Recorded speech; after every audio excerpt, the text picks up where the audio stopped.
ادامه بخش چهره‌های ماندگار صدرالدین عینی، زندگانی و قهرمانی.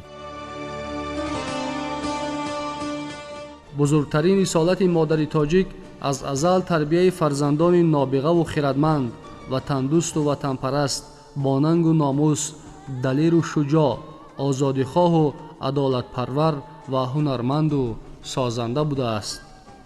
مادر تاجیک فرزندان فرزانه را مثل رودکی، فردوسی، ابن سینا، عمر خیام، ناصر خسرو، جلال الدین بلخی، سعدی، حافظ، جامی، بیدل و سیدا، احمد دانش، اسماعیل سامانی، بلعمی، نظام الملک، صدرالدین عینی، باباجان غفورов، میرزا ترسونزاده و هزاران مردان با شرف و نامبردار ملت را به دنیا آورده است که امروز افتخار ما تاجیکان می باشند.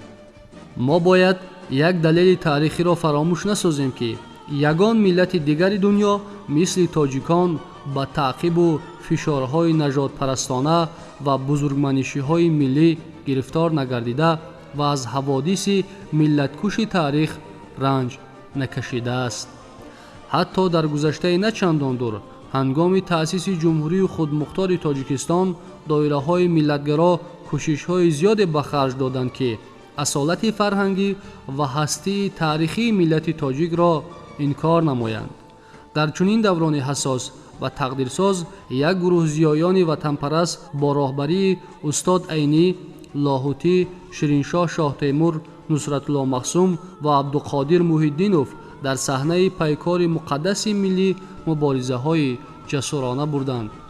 خدمت جانیسارانه و ملت دوستانه‌ای که استاد صدرالدین عینی برای نگاه داشتند و رواج زبان و ادبیات، تاریخ فرهنگمان و عموماً تربیت تاریخ‌نگاران، روزنامه‌نگاران، شاعران و نویسندگان و اربابان دولت جوان تاجیک کرده است، قابل همه گونه قدرشناسی است.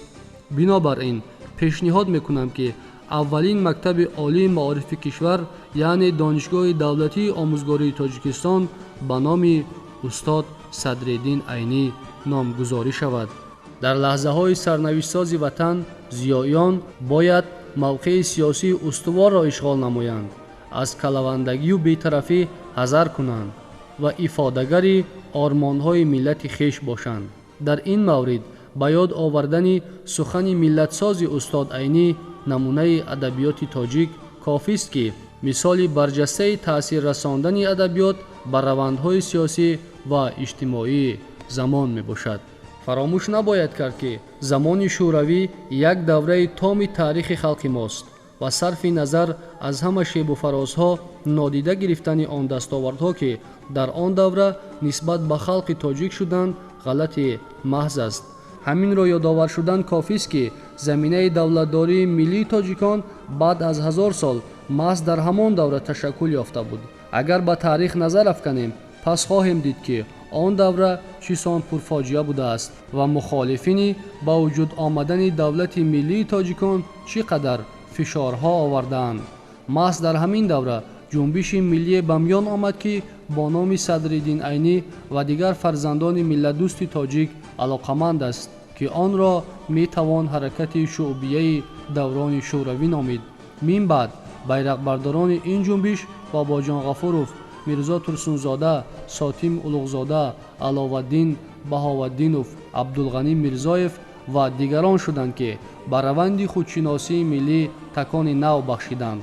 آنها چون سرآمدان بزرگ حرکت شعبیه در زمان خود در شرایط نو تاریخی برای محفوظ داشتن و رشد فرهنگ و سنت‌های ملی فداکارانه تلاش‌ها کردند. مقصد اساسی این حرکت بیداری و سازندگی ملی حفظ موجودیت ملت و فرهنگ آن بهر آینده بود که این مرام و مقصد در زمان معاصر جهانی شوی اهمیت مخصوص کسب می‌نماید. بخش چهره‌های ماندگار در باب صدرالدین عینی، زندگانی و قهرمانی ادامه دارد.